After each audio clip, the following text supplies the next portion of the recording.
ជំរាបសួរពុកម៉ែបងប្អូនទាំងអស់គ្នានេះគឺជាឱសថ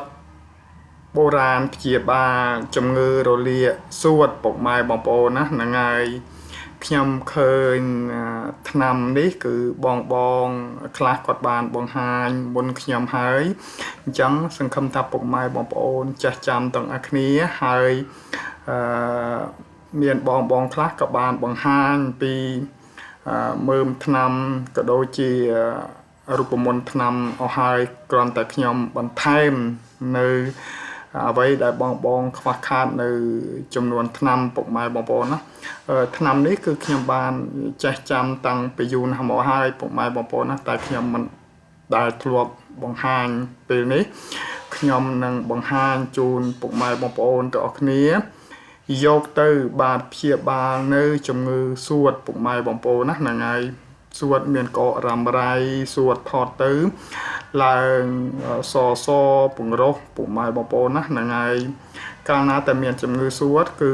ក្នុងខ្លួនរបស់យើងគឺពិបាកណាស់ក្តៅត្រជាក់ពុកម៉ែបងប្អូនណាហ្នឹងហើយជួនកាលហ្នឹងក៏មិនបានដេកទេជួនកាលហ្នឹងក្តៅក្រហល់កាហាយជួនកាលល្ងាអញ្ចឹងទៅពុកម៉ែបងប្អូនណាបើសិនតែយើងចាស់គឺយើងព្យាបាលរៀងយូរបន្តិចបើសិនតែក្មេងគេមានប្រព័ន្ធភាពផ្សំល្អគេព្យាបាលលឿនពុកម៉ែបងប្អូនណាហ្នឹងហើយថ្នាំដែលត្រូវធ្វើហ្នឹងទី1ហ្នឹងគឺមានផ្លែក្រូចសើចបាទកន្លះខាំហើយទី2ហ្នឹងគឺស្លឹកកាជីជ្រូកបាទឬក៏អ្នកខ្លះហៅជីជើងក្រាស់បាទកន្លះខាំដូចគ្នាហើយខ្ជាយហ្នឹងគឺកន្លះខាំដែរខ្ជាយយើងស្លហ្នឹងបន្ទាប់មកទឹកឃ្មុំយើងកន្លះស្លាបព្រាពុកម៉ែបងប្អូនណាពិធីធ្វើហ្នឹងគឺយើងយកថ្នាំទាំង3មុខនេះទៅលាងទឹកឲ្យស្អាតរួចហើយយើងយកមកបុកពុកម៉ែបងប្អូនណាយកមកបុកវាឲ្យវាមានចេញទឹកពុកម៉ែបងប្អូនណាបន្ទាប់មកយើងពូតទឹកវានឹងដាក់ក្នុងកូនកែវមួយទៅបន្ទាប់មកហើយបានទឹកហើយយើងលាយជាមួយនឹងទឹកឃ្មុំកន្លះស្លាបព្រាយើងកូរវត្តទៅហើយទុករយៈពេលកន្លះម៉ោងសុំយើងផឹកពុកម៉ែបងប្អូនណាយើងផឹកព្រឹកល្ងាចហើយយើងធ្វើរបៀបនេះទាល់តែសួតយើងបានធូរស្បើយបាទពីជំងឺពុកម៉ែបងប្អូនណាហ្នឹងហើយថ្នាំនេះគឺជាថ្នាំបុរាណបាទពុកម៉ែបងប្អូនណាថ្នាំបុរាណរូបមន្តក៏រូបមន្តរបស់បុរាណខ្មែរយើងដែរដែលលោកបានផ្សព្វផ្សាយនៅក្នុងសៀវភៅថ្នាំ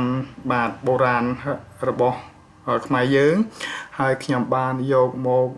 ផ្សព្វផ្សាយបន្តពុកម៉ែបងប្អូនណាដើម្បីឲ្យពុកម៉ែបងប្អូនងាយនឹងស្គាល់នៅថ្នាំប្រភេទនីមួយដើម្បីយកទៅព្យាបាល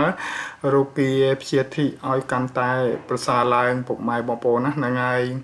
ហើយវីដេអូខ្ញុំមានតែប៉ុណ្្នឹងទេសង្ឃឹមថាពុកម៉ែបងប្អូនទាំងអស់គ្នានឹង